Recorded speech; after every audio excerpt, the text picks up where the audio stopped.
పాప మీద పట్టుకొని తోయడం సెక్యూరిటీ పోలీసు అందరూ నేను అడ్డుపడిపోయాను. నా ముందు చేయకండి సార్, నా ముందు చేయకండి అని చెప్పేసి అడ్డుపడిపోయి పెళ్లి మిల్లు ఇంకో టీవీ ఇంకో ఆయన వచ్చి లాగేశారు. అంటే మోహన్ బాబు గారు ఇంటి దగ్గరికి వస్తే ప్రెస్ నేను కొడతారు, పోలీసులైనా వచ్చి ప్రెస్ని కొట్టేస్తారు. నాకు కోసం వచ్చి నా వల్ల మీకు అదైనందుకు ఐఎమ్ రియలీ సారీ తల్లి. ఒక అన్నగా నేను ఎప్పుడు ఉంటాను, ఐఎమ్ సారీ. బట్ మీరు అంత గట్టిగా పోరాడారు, నిలబడారు, థ్యాంక్ యూ. తప్పు లేనప్పుడు మిమ్మల్ని ఎందుకు సార్ ఆపుతున్నారు అక్కడ రాకుండా? నేను రమ్మంటున్నాను ప్రెస్ని, నేను ఎక్కడికైనా వచ్చి మాట్లాడుతాను, నన్ను ఎందుకు ప్రెస్ని రానియట్లేదు? నేను ఒకటే అడిగాను, సార్ హైకోర్టు ఆర్డర్ ఇదిగోండి, మీకు కూడా షేర్ చేసి మీకు హైకోర్టు ఆర్డర్ ఇచ్చాను, లోవర్ కోర్టుది చీటింగ్ చేశారు, కమిషనర్ గారు బాండు, ఇవి 3 ఉన్నాయి, ఇవి చల్లవంటాడు. పోనీ రాసి ఉండంటే మీరు రాయకూడదు అంటారు. పోనీ ప్రెస్కి చెప్పమంటే మేము చెప్పమంటారు. సరే ఏ అధికారంతో నా ఇంట్లో మీ ఇంటికి వెళ్ళేదని మీకు ఆర్డర్ కావాలంటాడు. మీరు ఇంటికి వెళ్ళేదని మీరు ఆర్డర్ తీసుకుంటున్నారా సార్ అని? లేదు మీ నాన్న చెప్పాలి మాకు అంటున్నారు. సార్ అది కోర్టులో ఉంది సార్, మీరు ఎందుకు మా నాన్న మాట వింటున్నారు? మీరు కోర్టు మాట వినాలి కదా సార్ ఏపీ గారు అంటున్నాను. లేదు సీఏ గారు ఏసీపీ గారు లేరు, మోహన్ బాబు గారు చెప్పాలి అంటున్నారు. సార్ ఇది ఎక్కడ సార్? ఇంటి లోపల మా నాన్న లేరు, ఎవరు లేరు, మా పెట్స్ ఉన్నాయి, 25 మంది రౌడీ షీటర్లు ఉన్నారు. నేను డ్రోన్ పంపిస్తాను సార్ చూడండి సార్ అంటే పంపించద్దు, నేను చూడకూడదు.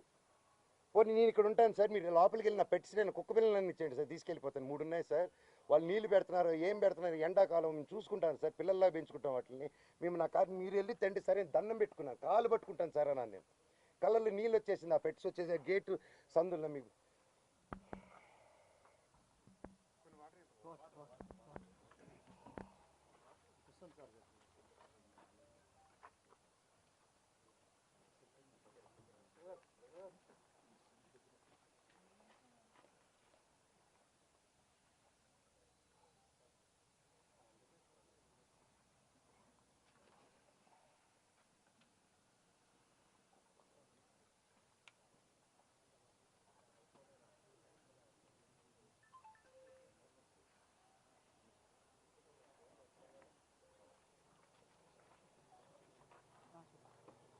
సార్ సింపుల్ అడుగుతున్నాను సార్.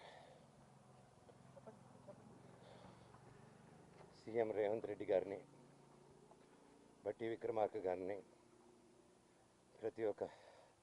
ప్రతి ఒక్కరిని, లీడర్స్ని, పోలీస్ డిపార్ట్మెంట్ని, కోర్టులని, కలెక్టరేట్ని, హ్యూమన్ రైట్స్ని, ఇది అన్యాయం అండి. కోర్టు ఆర్డర్లతో వచ్చినా కూడా అలో చేయట్లేదు, గొడవ జరగలేదు, నా ఇంటికి వెళ్తుంటే నన్ను అలో చేయట్లేదు. సరే ఏంటో చెప్పండి అంతే అడుగుతున్నాను.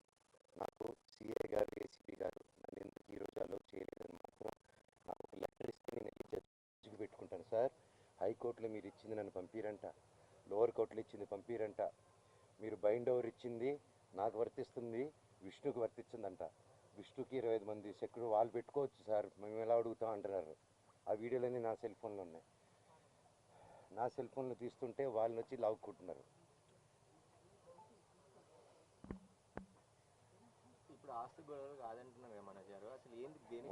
నా తల్లి మీద నా పిల్లల మీద ప్రమాణం చేసి చెప్తున్నాను, ఏ రోజు నేను ఆస్తి అడగలేదు, నా భార్య కూడా ఆస్తి అడగలేదు.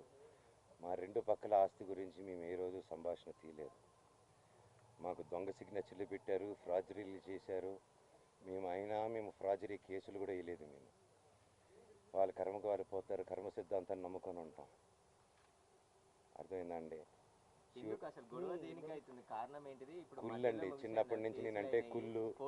నా జుట్టు విష్ణు చేతికి వెళ్ళాలి, నా జుట్టు మనోజ్ జుట్టు నా చేతికి కావాలి నాయన అంటే, సరే బిడ్డ వాడి జుట్టు నీకు ఇస్తారని మాటిచ్చారు. అంతకు మించి నేను అది ఇవ్వట్లేదు. క్యాంపస్ అడిగాను, చేసే మనీ స్విండలింగ్ గురించి అడిగాను, ఆ డబ్బు విష్ణు చేసే దొంగతనాల గురించి అడిగాను, పిల్లల దగ్గర దోచుకునే దాని గురించి అడిగాను.